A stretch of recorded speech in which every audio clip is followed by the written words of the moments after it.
Yellow, and welcome to Starlight Talks. I'm here with my new friend Jaime, the Articulate Autistic.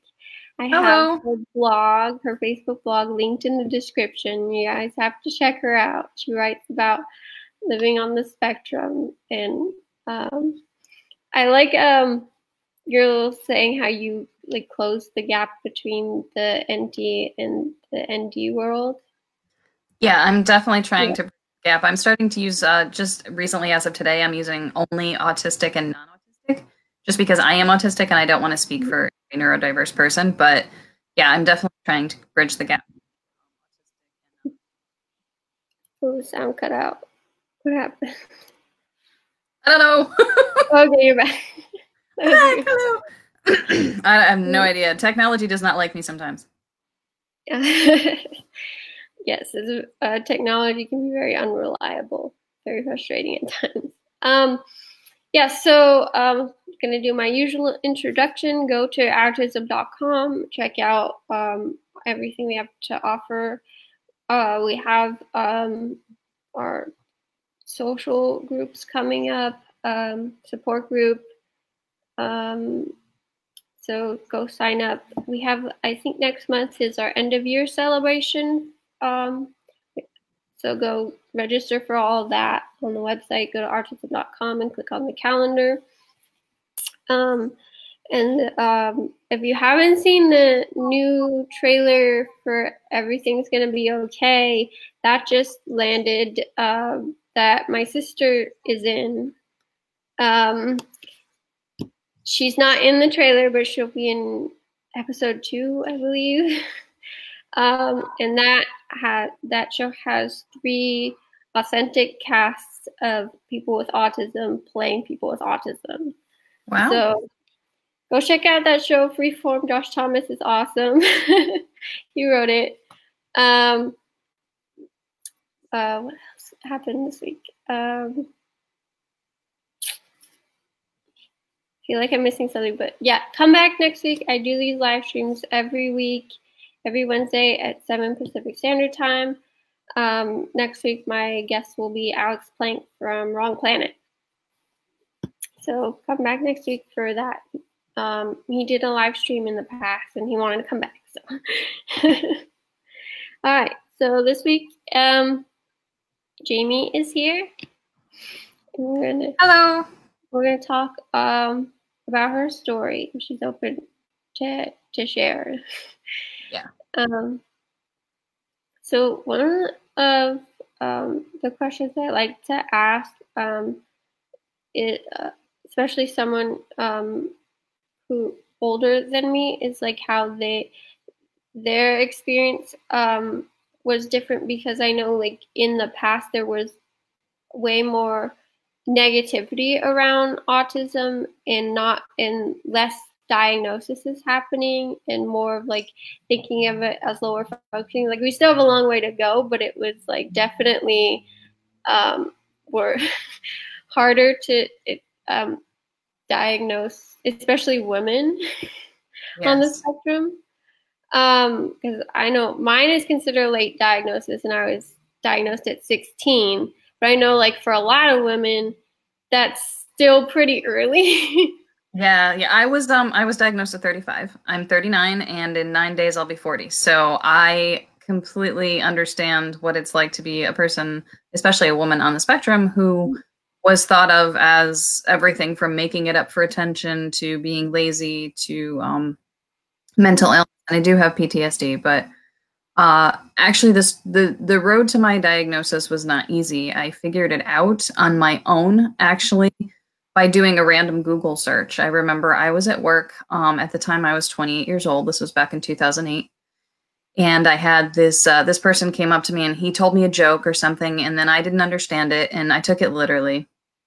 And it was just one of those things where I was just out of sheer frustration. I just put into the Google search bar, I said, why do I take everything so literally?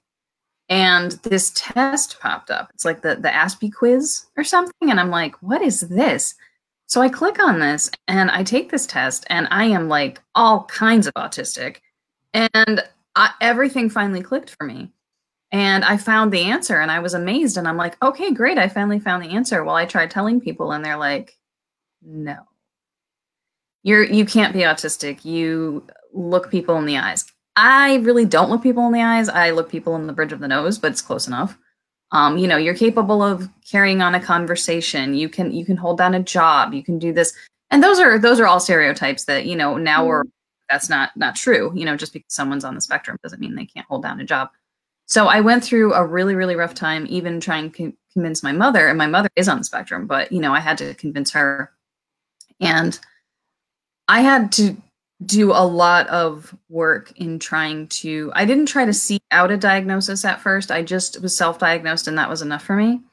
But I ended up getting into a relationship that was very damaging for me. And I was in that relationship for about 3 years and we had been together before, but it was on again, off again, and it was long distance. And the more I do my page, the more I realize that long distance is something that a lot of people on the spectrum seem to do for various reasons. So I ended up moving in with this person, and it was very abusive, and I was like a fish out of water. I didn't have my usual supports, and I had all of these things were going on that I wasn't used to, and I had meltdowns a lot, but I didn't know really what was happening to me. And when I came home, there were a lot of things I had to sort of put together and sort out for myself. And a few years after I came home, the struggle, the pressure, everything just became too much for me. And I had a complete nervous breakdown, and that was in 2014. And pardon me, I was hospitalized for 5 weeks, and I was diagnosed with what just about every woman my age who's on the spectrum is diagnosed with, borderline personality disorder, which I don't have. And I went to see my therapist, the new therapist that I have now that I've had for the past 4 years. And she spent time with me and she went over some stuff with me. And within 4 months, I was officially diagnosed with Asperger's syndrome. And now they've changed it to ASD. So that's the short story of my diagnosis. Yeah, I was misdiagnosed at 13 with OCD and ADD. And my twin sister, who also has Asperger's, was diagnosed with anxiety, depression,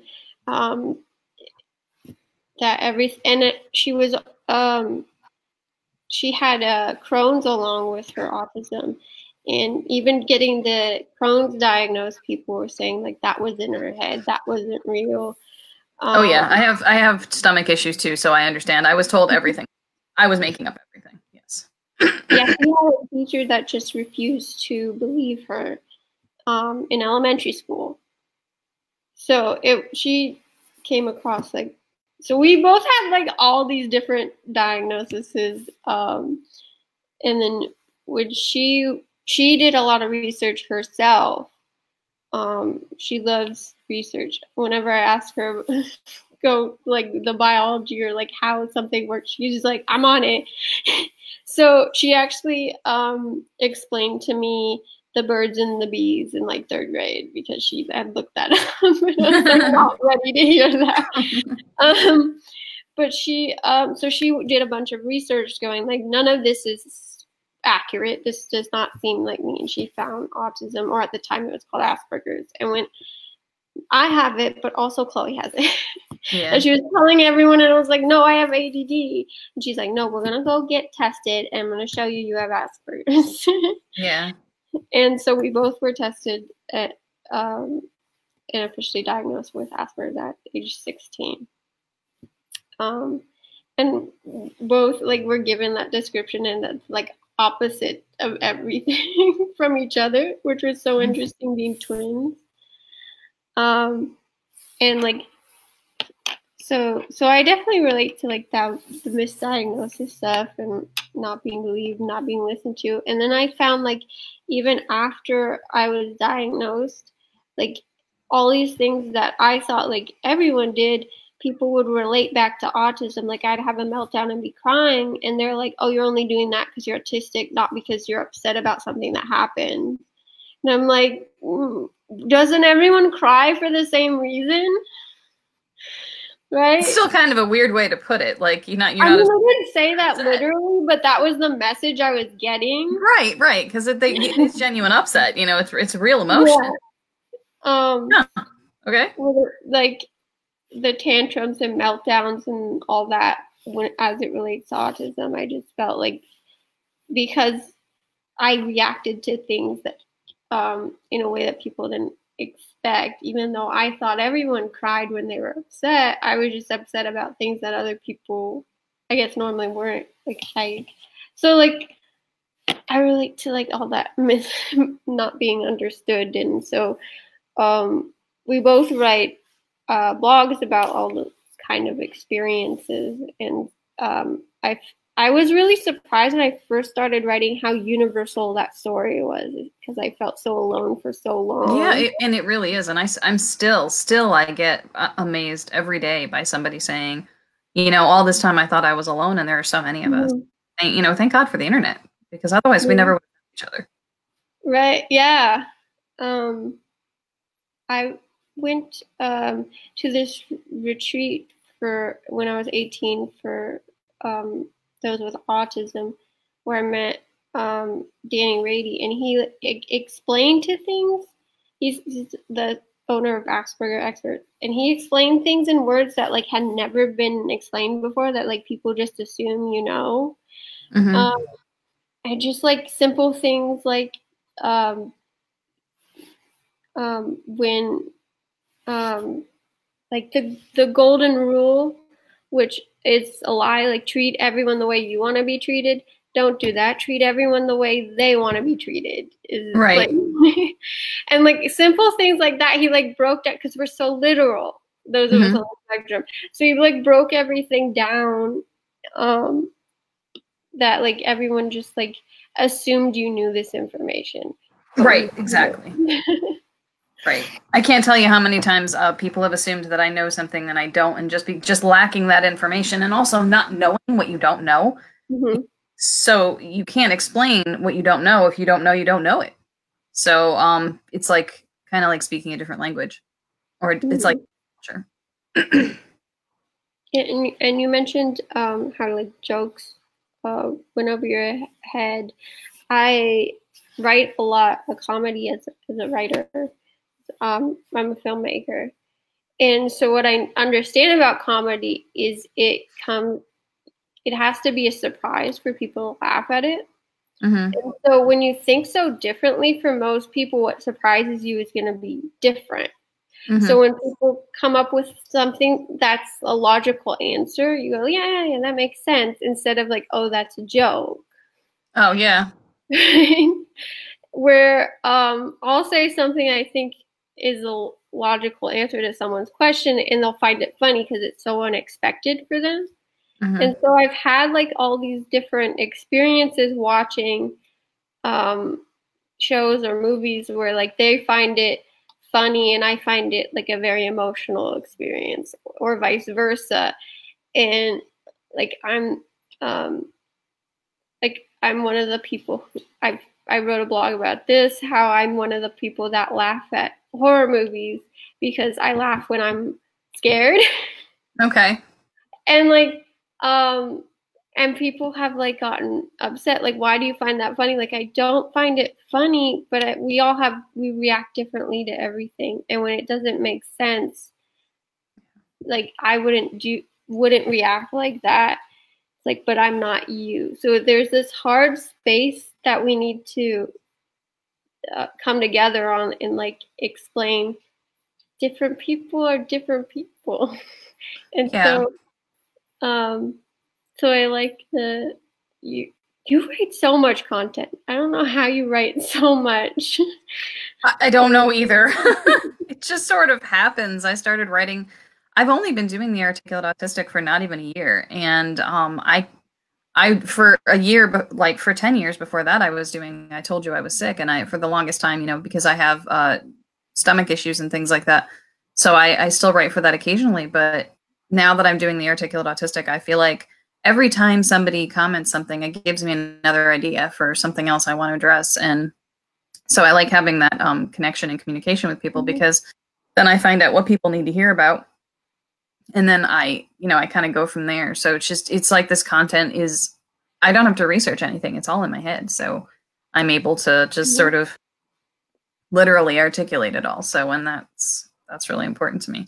But I understand about the laughing thing too, because I remember very clearly, I was a kid, I had to have been like 8 years old or something, and I was watching a movie, and I don't remember, I want to say it was Martin Short was in it, but I have no clue.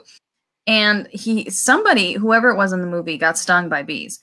And everybody else in the room was laughing, and I was like crying, or I was angry, or I was upset, and people just looked at me like I had 3 heads. They're like, why are you crying about this? It's not sad, it's funny. And I'm like, I don't see anything funny about people getting hurt. And did not receive a very good reaction. I mean, people thought that I was like uppity or something. I was taken completely wrong. And people were just, to me, in my opinion, over the top angry about my reaction, and I didn't understand that. So I do understand, like, some things that people find funny I found horribly tragic. Like the try not to laugh video, some of them are hilarious to me. Other ones I'm like, oh my God, that person got really hurt and I can't laugh at it. I agree. And like people like put assumptions on you because they like, don't understand your reaction. It's like they make up a whole story about like negative because they don't understand it, instead of asking you like what you're going through and why it's different. Absolutely, yes. Like I know, like even my parents did it, where like I would be like having a sensory overload or just overwhelmed, and like they'd be like, we're going out to dinner for someone's birthday or something. I'm like, I can't do it. I literally like, I don't. And when I was little, like I didn't have the vocabulary to explain it. I was like, I don't want to go. I don't want to go. And they put on me that I was like selfish and I didn't want to be there for that person, when it was like, I wanted to be there, but I didn't have the capacity to be there. Right. And like now Same. they understand because they understand autism, but they put this story on me that instead of looking at the reality and asking me questions about why I didn't want to go, they just, like, so many people built a story about what it was. Absolutely. Yep. And so that's one of the things I talk about is, and I've written about, is what is the story that you are have put out there and decided that is interrupting you from seeing what's actually happening. Because we do that naturally all the time. Yes, absolutely. It's hard to remember to stay in the moment and be like, okay, what is actually happening versus like what the story is that you've made up. Yes. And so when you're dealing with someone autistic and someone neurotypical, we tend to put stories on each other both ways. Yep. And so one of my biggest advice is like, stop assuming and like, yes. Excuse me. I agree with you. I've had people assume things about me my entire life. And then when they told me, and then they finally told me what they thought of me, I was like, who are you talking about? I don't know that person. So I get it. I completely understand. Yeah. I always thought intention is more important than the actual actions. Like, oh my God, you sound like me. That's the way I feel. Like, and like people don't ask about the intention. They just go, well, what you did wasn't helpful. I'm like, yeah, but what was their intention? Right. But that's the thing. And I've gotten into actual arguments on my page about this, because people talk about, there's this new thing I'm hearing, and maybe it's not new, maybe it's just new to me, but I'm hearing about something called intent versus impact. And I really don't know if it's just a load of crap. So I have to do some research on it, because it sounds like it's, but just because it sounds like it's me doesn't mean it is. Yeah. I find it offensive, because I did talk about intention, and I mean to talk about it more. But I've explained to people, like, intention, what I intend to do versus what I do is so much more important. And most of the time, the autistic people will say, yes, I agree with you. That's how I think. But the neurotypical people are vehemently opposed to that. And they're like, it doesn't matter what you intended to do. You hurt me, therefore you have to do this. And I'm like, I understand that the hurt is still there. I totally get that. But at the same time, if you don't look at intention, then you're going to think that I'm just a horrible person, or that Because on the same token, if somebody does something to me, I can get hurt and upset about it. But if that I know they did it on purpose, it's going to be worse. So if I explain my intention, I used to think this, I don't anymore, but I think if I explain my intention that the person won't be as hurt and they'll understand, but I'm using logic. And that's not how most non-autistic people work when they're upset about something. So I can't tell you how many times I have had the intention to do A, B, and C, and somehow it got turned around in their brain to X, Y, and Z. So we're not even in the same zip code. And something I meant to be very kind and helpful and loving has been horrible. I don't mean like minor misunderstandings. I mean, people have thought of me as the exact opposite of what I was trying to do and punished me accordingly. And I was just absolutely, I have post-traumatic stress disorder from that and many things. And just being, punished or screamed at or yelled at or hit or something, abused. And I didn't know what was happening. I didn't know why all of a sudden someone was in my face screaming at me when I thought I did something right. And nobody explained it because they assumed that I knew and that I did it on purpose. So when you said the intention thing, I'm like, she's not going to say what I think she's going to say. Yes, she is. I agree with that 1,000%. I'm the same way. And I still feel that way. And I'm nearly 40 years old and I cannot let go of that. To me, intention is everything. And I don't think that's ever going to change with me. I don't think I can compromise on it. Yeah. I grew up with my twin sister and for a long time it was like just the two of us. And she's the kind of person who's just brutally honest. She doesn't even believe in white lies. And when I started to have other friends, I started to realize how mean people considered that. Where for me, it was like, she's the kind of person who is brutally honest, where when she says things that like, oh, my shirt is ugly, I shouldn't wear it. She's like coming from a kind place. Like, I don't want you to go out wearing something that doesn't represent you. Like, that's what her intention right, is. And she doesn't want other people to make fun of you or something. If I met like more of a neurotypical minded person, that would probably hurt me more because their intent is different. It's an insult. Right. Where she's not trying to. So I try to remember people are all different and like, what is their intent? And so like when I know my friends very well, they all like, I have different rules for them. Like I go like this, like these people are allowed to do these certain, because I know their intention. And I feel like most people don't think like that and just have like their rules of like these, yes, where it's like anyone who says my shirt is ugly is coming with bad intent, because that's how I would say it. It's like, no, that's not how everyone thinks so differently. Even an autistic to another autistic person, like, right, exactly. Where I'm not like, I told her like, oh, I think you're so brave to be as honest as you are. I wish I could, stand up for people more or say what's on my mind more. And she's like, I don't think it's brave. It's just like, I can't not do it. It just comes out. I'm like, but for me, who thinks 3 times about what I'm going to say if it's going to hurt someone, that's brave. Yeah. Even though her intention isn't to be brave, it's just being who she is. Yeah. But she doesn't even see it that way and just like always dismisses that. Like, no, it's not brave. Yeah. She's like, brave is when you're like worried about something and you do it anyway. Yeah, because to me, that wouldn't be the definition of brave. I can understand. Right, because we all are different. And so I try to think of the world more that it's like a lot more gray rather than black and white. Yeah, which is hard for us because we are very black and white people. We are, yeah, for sure.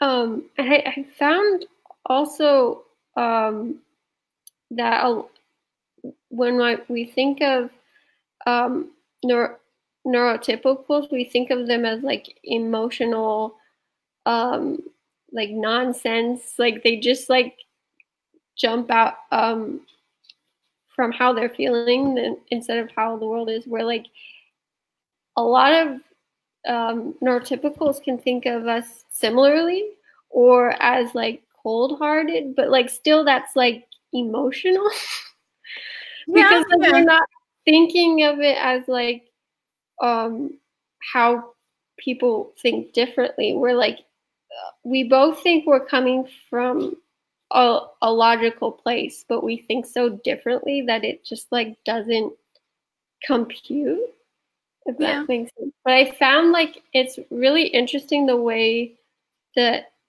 because I've talked to so many parents and their kids or like siblings or like to people who are neurotypical dealing with someone who's autistic or vice versa, and they're like, oh, they just are nonsensical, emotional people referring to each other.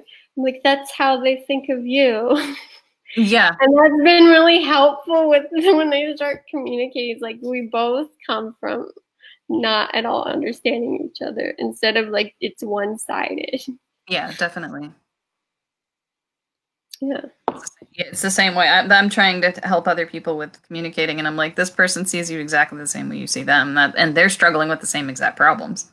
You just language. So yeah, so that's been a helpful way to explain it. Because I know like people have like the Mac versus the PC symbol. But that's the operating system. That's not like, out. It's what comes in. Well, but also I use more of like it's more of like the world is built like a Mac and we're a PC program trying to run on it. Yeah. It's a little bit where like they both have to work together to communicate rather than like two separate entities. That's so more like how I try to explain it, but it's still not quite accurate. Oh, we're not getting any comments. Guys, if you have any comments or questions, please start leaving them below. We love to talk to you. I love when we're interactive. I'm thinking. Something I've noticed a lot, especially in the younger years of someone with autism, is we don't see a lot of social boundaries, and that includes gender. So a lot of girls tend to have more guy friends and guys tend to have more friends who are girls. And that was definitely true for my sister. Like I remember her playing at recess, and the guys would be like, "You can't play because you're a girl," and she like understood the social rules of the guys more. And so she would get into fights with the guys. Like, so if someone said something to her, she'd just punch them, and then they're like, "Okay, you can play." We're like, if she ever tried that with the girl, that would not go down well. No. And so, like, to her, like, the girl, especially because girls are more passive aggressive and more complicated, she tended to stay away from girls. Yeah. I mean, I was the same way. I was similar to that. I had more guy friends. Where I was more in the girl world, so I learned more about masking and more about like that earlier on than she did. And so I found that interesting, like comparing stories, how common that those of us on the spectrum don't see so many of the norms of that neurotypicals caught onto really, really early on. Where like I remember playing Power Rangers and watching Power Rangers, and that in the neurotypical world was considered a guy thing.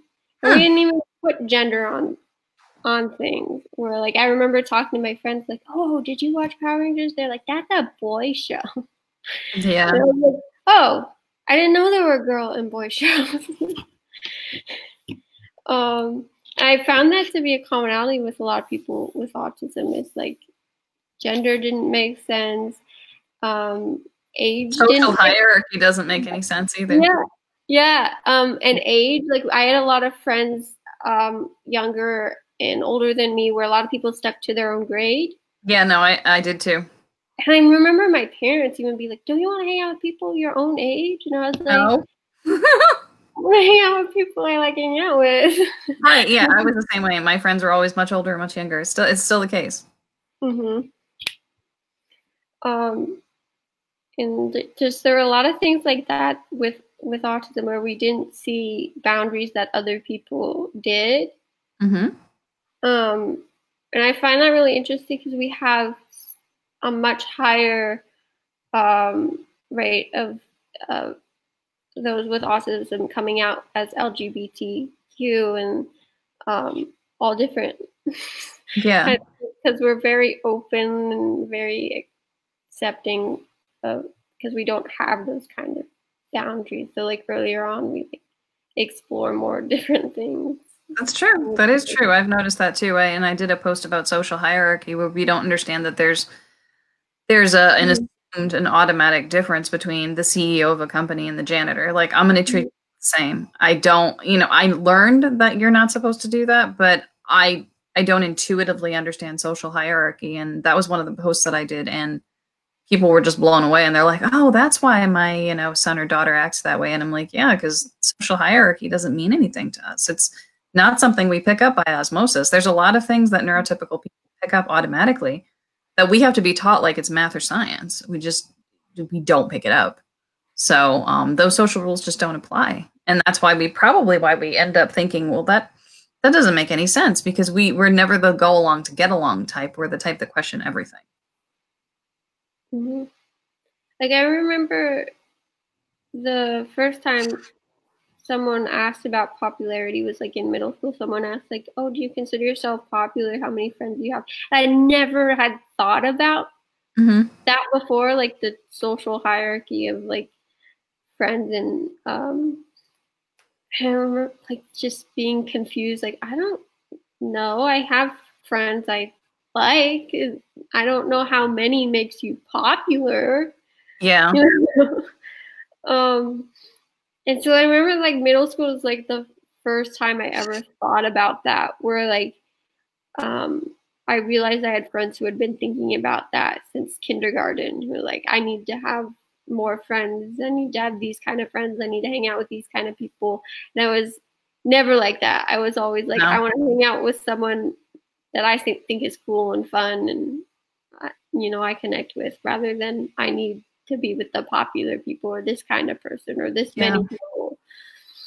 And I've always been the same way. I'm drawn to people that I'm drawn to, and as long as they're okay with it, I don't usually, they can't be underage, but as long as they're not like, as long as they're comfortable with it. And I think that one of the things that I'm beginning to understand now, that there's a fundamental difference in the priorities between, say, like an autistic person and a non-autistic person. I think neurotypical people, but I could be wrong, but I think neurotypical people are very, very, very concerned with making those social connections as a way of surviving. And I think that's how it started. I think it was a survival strategy. If you're friends with the big strong person will protect you. Or if you're friends with, this person who's popular and wealthy, maybe you'll get in with popular and wealthy people, and then you won't starve on the street. I think it's a very evolutionary reason for it. But I think that it's carrying over, and now it's not nearly as necessary anymore, because we have our own resource. We have unlimited resources now. I mean, granted, we use them in a very poor way, but that's a whole other discussion. But we do have unlimited resources, so we don't need to depend on each other as much as we used to in order to just survive in the world. So now people are being born with different intentions, different motivations, different focuses, and in so doing, the world is changing and the focus is changing. So I think that's where we kind of look over at neurotypicals and go, but why is that important? Because to them, it's as natural as breathing. But for us, it literally doesn't compute, because we're onto something else. We're in a different place. Sorry, I have chronic sinus problems. I do that a lot. So yeah, I think that is it's frustrating, but I think that we just have different goals. Mm-hmm. Yeah. For sure.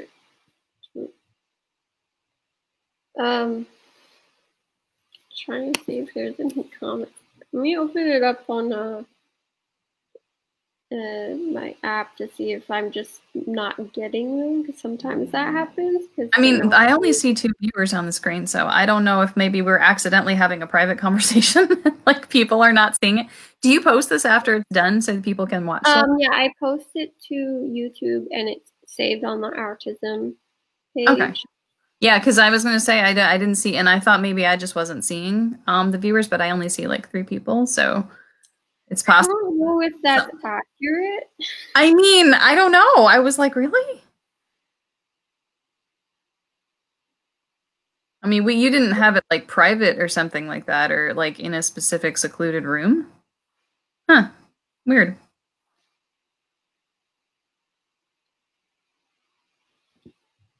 I'm sharing it. Hopefully we'll get more people.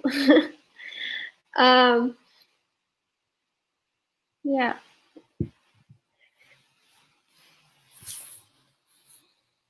So how what was your experience with school being undiagnosed? Oh God, I had like 50 flashbacks. Bad. Yeah. Really bad. Okay, so bullied mercilessly.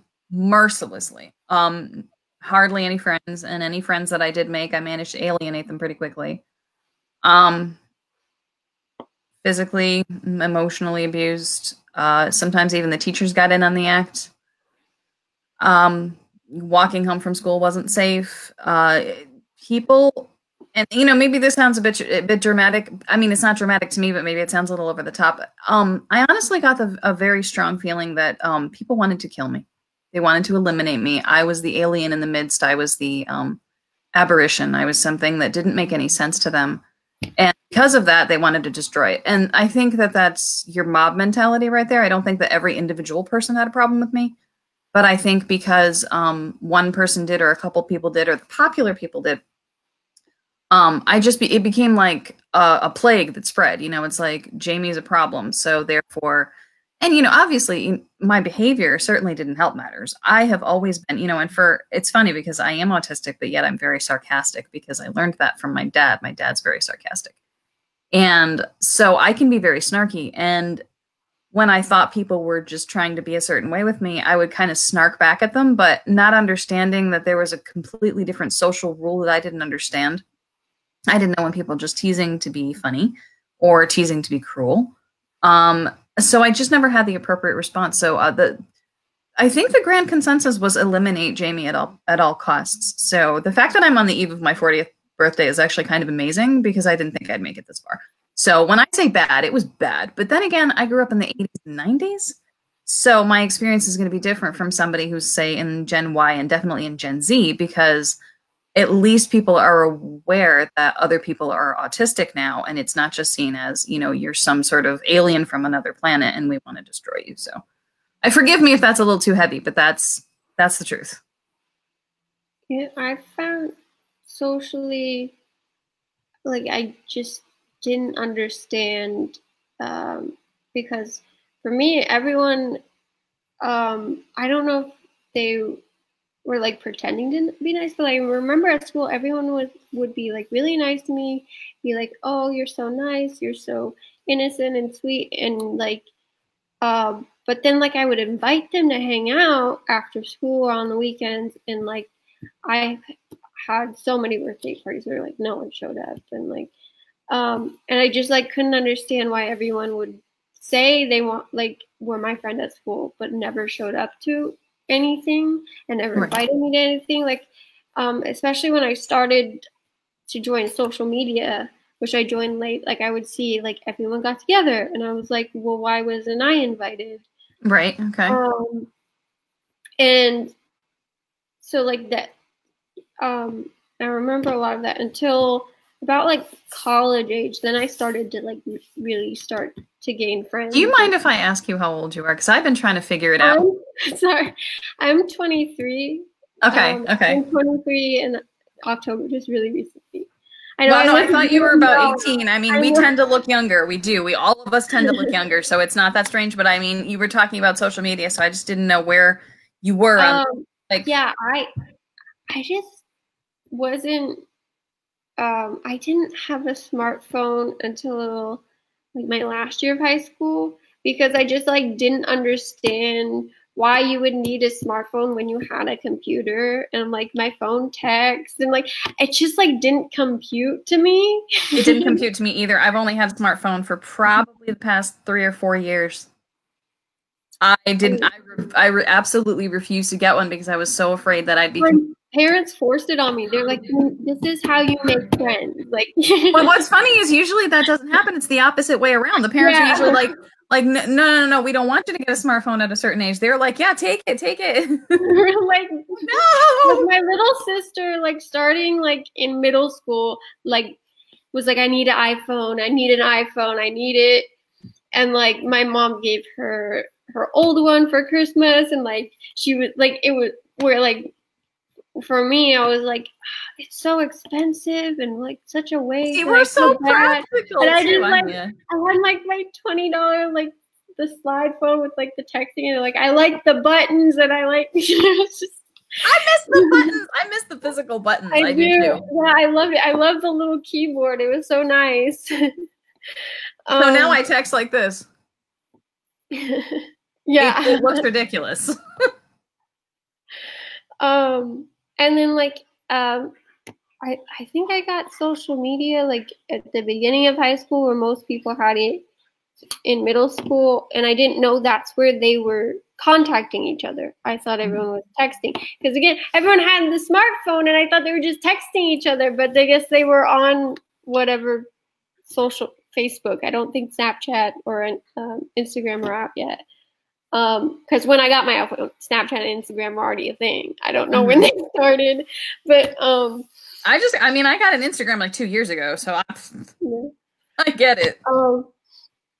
Yeah, and being a writer, I was like, I don't get Twitter because of the character count limit, and like I was just like, I didn't understand. They've actually changed that. The character count's a lot more now. Yeah. But yeah.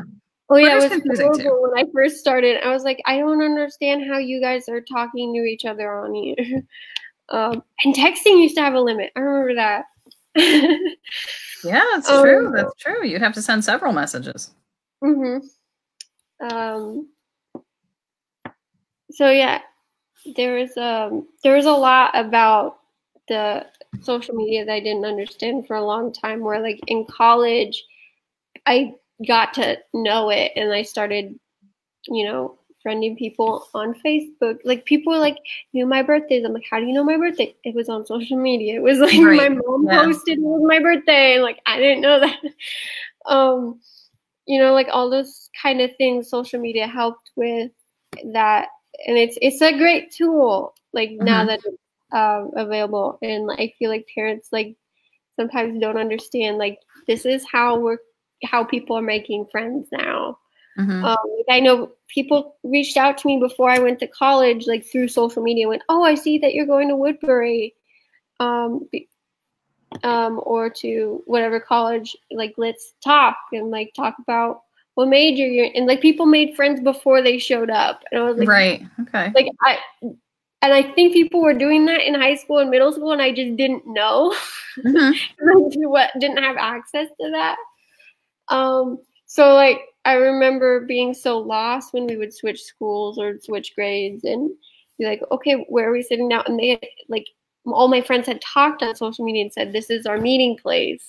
And I just didn't know and would be walking around looking for everyone. And be like, oh, I'm the new person. And people were like, why are you talking to me? Because I didn't realize like social media was how you. Yeah, no, I never did either. And it's funny. I don't know if you've ever experienced this, but I know that one of the things that I've said my entire life is, but nobody told me. And a lot of autistic people are like, but nobody told me. Right. I think we say that a lot because non-autistic people pick up on it. I don't know how they do this magic, but they do it. And that's the thing. Is like, even now, I don't understand. It's like, well, if someone doesn't tell you, how do you know? And I still don't have the answer to that question. I don't understand. Mm-hmm. It's like there's so many unwritten rules that people just expect you to know. Yeah. And But where just, do they get that knowledge? I think even though I've asked neurotypical people this, I'm like, where do you get this knowledge? And very few people will answer me, and they're like, they have to really think about it, and they're like, I don't know, I just know. I'm like, like, I would ask very specific questions. Like, I remember being at parties, and all of a sudden, everyone at the same time would get up and move to a new location without talking to each other about it. yeah, it's like a flock of And I birds. was just sitting there on the couch, and the whole room emptied. I'm like, what just happened? And I'd go up to a friend, like, so how did you communicate that we all needed to go outside and sit in the backyard instead of sit on the couch inside? Like, what happened? They're like, I guess we just all started to feel uncomfortable. And so, because it was awkward. And I'm like, I didn't feel that. Yeah, it is. To me, it's like, it's magical. I'm kind of like, how do you do that? But yet most people who are neurotypical, unless they're very, very introspective, they don't know how to explain how they knew. They just did. Mhm. And I think that might be the hardest thing in trying to teach an autistic person. Well, this is what you look for, because how do you teach that when it's intuitive? Right. And I'm like sitting there like, do I follow them or are they Are they coming leaving back? because of me? Like, am I the problem and they're leaving because of me? If I follow them, are they going to go the other way? Food? Are they grabbing food and coming back? Like, I don't know what just happened. Yeah. Yep. There's like so many questions, like when things like that happen. And they can't answer them. That's the most frustrating thing. They cannot answer them. They're like, Yeah. I did it, but why? I don't know. So like now, like my friends kind of get me, and they go, I don't know why, but we're going outside. Why don't you come with us? Like they start doing those kind of things because like we've been friends for so long, and they get it, and they're like, they know I'm gonna ask if they don't just like pull me along. Like, I don't know why we're doing this, but we're all doing it. But yeah, I find it funny now, where like it was really scary and frustrating and confusing when I was younger. Yeah, no, I can see both sides of that. Yeah. And I go like, I'm autistic. I didn't know. I'm so sorry. And I joke about it, and I make fun of myself. Where before I couldn't do that. It took a long time to get there. Oh yeah, yeah, because you don't know what's going on. It's like it's like everybody has the playbook and you don't. It's great, and then everyone's acting in certain ways, and you're like, everybody was acting this way just a second ago. Why did everything change? And that, to me, that still triggers me. If everything changes all of a sudden, I'm like, what happened? And it makes me feel very unsettled. So. I get that. There's I'm getting an echo. Oh, I hate that. There was something my sister went through that I didn't really experience, but she was in a bunch of different activities, and someone explained to her after years of her being confused that certain friends only hung out with certain friends. So she was in theater. It's like theater friends only hang out with theater friends. They don't want to hang out with you outside of those certain things. Where, like, I never experienced that, but she had like a couple people explain that to her, where she did sports and she did theater and she did a lot of different things. And like, so she would just invite everyone. She'd be like, oh, I'll invite my friend from theater and my friend from my sport thing. And like, they'd be like so uncomfortable. And then like, they're like, no, you're only supposed to invite your theater friends together. You're not supposed to be like everyone together. And she's like, I don't understand. Yeah. Yeah. For some reason, that is a thing. And I don't understand it either. I mean, I know it's a rule. It's like one of those things where I know it's a rule, but I don't get it. I just follow it because it's just easier than being stressed all the time. Where like when I have like a bunch of neurodiverse people who I invite to things, like, they don't have that mentality where like, oh, I have an autistic friend from this event and from this event. But when there's a neurotypical there, they're like, wait a minute. None of these people are from my same circle. Yeah. well, is that important? Right, and I think that's exactly why, you know, it's funny, and I certainly wasn't going to talk about this publicly, but I guess I'm going to. I planned on having a birthday party on last weekend, and just because you know, I'm only going to turn 40 once, and my friends don't really know each other because I have friends from like different circles all over the place, and I tried to put it together, and it just didn't work out, so I ended up having to cancel it. And it's not that these people don't care; they don't want to hang out with me. Yeah. It didn't work, and it's like I do want to eventually get everybody together. They're all different ages, different walks of life, but I still kind of want to get them together at least once. And I kind of looked at that and I was like, maybe that's why it didn't really happen. Plus we're all introverts, but I'm like, maybe that's why it really didn't happen because, you know, I don't see that social, I mean, they're not really, neurotypical either, but they're sort of maybe on the cusp. So that, you know, none of them, I don't think any of them are like officially diagnosed, but some of them would be more neurodiverse than not. But it just didn't work out. And I wonder if we had all gotten together, if it would have just been really, really weird because they didn't really know each other. And so that might have been one of the reasons why it didn't work out. And maybe just clued me into something. I don't know.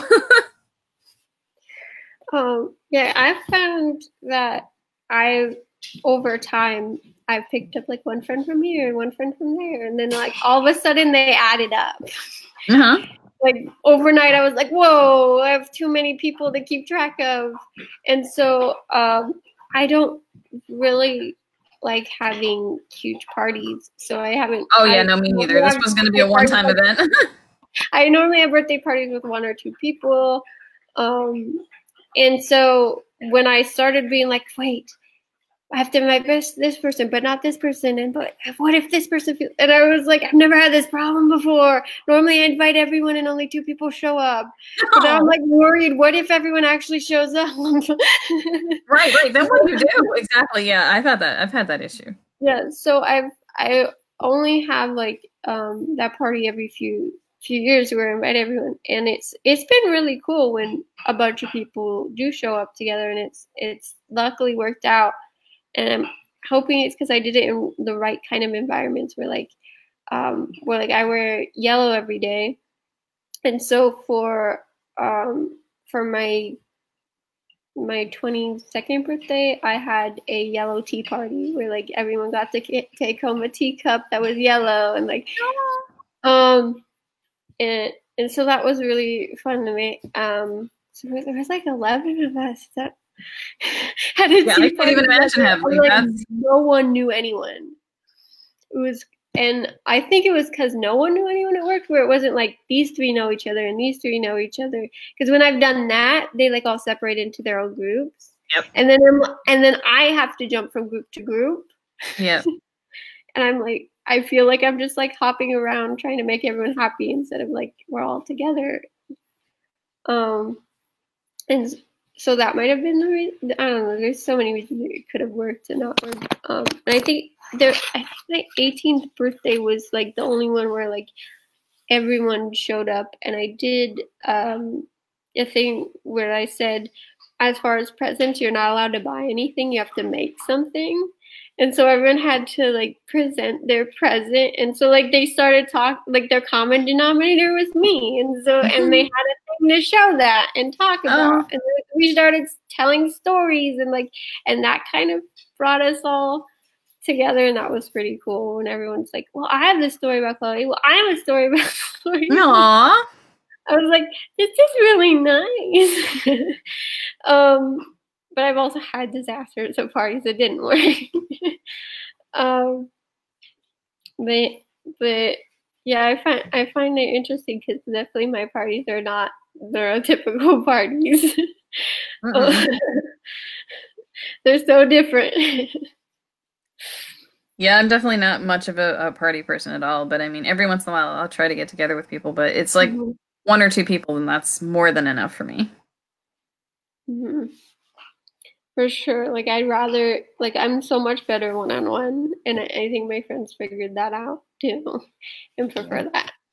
And I'm selectively mute, so like the more people and the more noise and hectic, the quieter I'll get. Yeah. So I feel like I get more out of it when there's there's less people, and so I've tried to do smaller get-togethers. Everyone's different. Like, I have a friend on the spectrum who who's more hyposensory, I think it's called. So like she needs stimuli. So she loves like big events and is like super outgoing at events. Where like when it's just us together, she, like I can see her like being weighed down. Like, oh, I need this stimuli. Mm-hmm.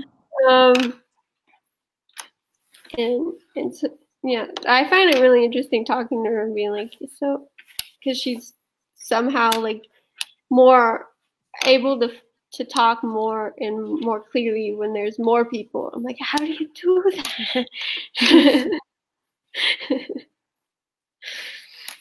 Yeah, I have that. I mean, I don't usually get together with a lot of people, but I can say like I can completely invert into myself the more people are at an event. I'm just like I'll disappear and just be either in my own head or on my phone because it's too overwhelming. Mm-hmm. All right, so we're getting to the end of the hour. So I'm going to start wrapping up. Thank you, everyone, for watching. Y'all need to start leaving comments and questions. We're so good last week. What happened? And there's a couple weeks I skipped, and I don't know if I let you guys know because I had dentist stuff. So sorry about that. But I'm trying to come back weekly and not skip any weeks, so you're not sitting here waiting for me, and at least trying to warn you guys if I'm not here. So if you sign up for the newsletter on autism.com, that they'll send you emails about when the live stream is and who the guest is. So go to autism.com for that. Check out Jaime's blog. I have it linked to the Facebook page, the Articulate Autistic. Yeah, register for all of our upcoming events. And this weekend is Michael's art show, and I will be there with my photography. And Danny Bowman, who's been on my live stream before, I believe has a booth there as well. So it's an event that shows off artists on the spectrum or with similar disabilities. I've done a live stream before with Ed Lynch, who owns Michael's Learning Place. So go watch that if you haven't. All about, I think it's about independence, is what we titled it. Yeah, so thank you guys for watching. Thank you. Thank you for having me. I'd like to end it with, Jaime, do you have any final message for for the audience? For all two people. Yeah. Just to parents, definitely talk to autistic adults. Talk to autistic adults, ask us questions, ask us advice, because we know just by virtue of who we are, what it's like to be on the spectrum more than any neurotypical person does, even if they study it for 100 years. So ask us questions because we want to help your children and you. Yeah, I agree. Yeah, and that's why we're here. That's why we're here. To help those who are younger, who are just getting diagnosed, not have to go through the things that we went through. Yes. Have it easier. Mm-hmm. I think that a difference is being made every day. More and more people are learning, and it's great. Yeah, so come back next week at the same time. My guest will be Alex Blank. Thank you guys for watching. Stay colorful. Thank you. Have a good night. Bye.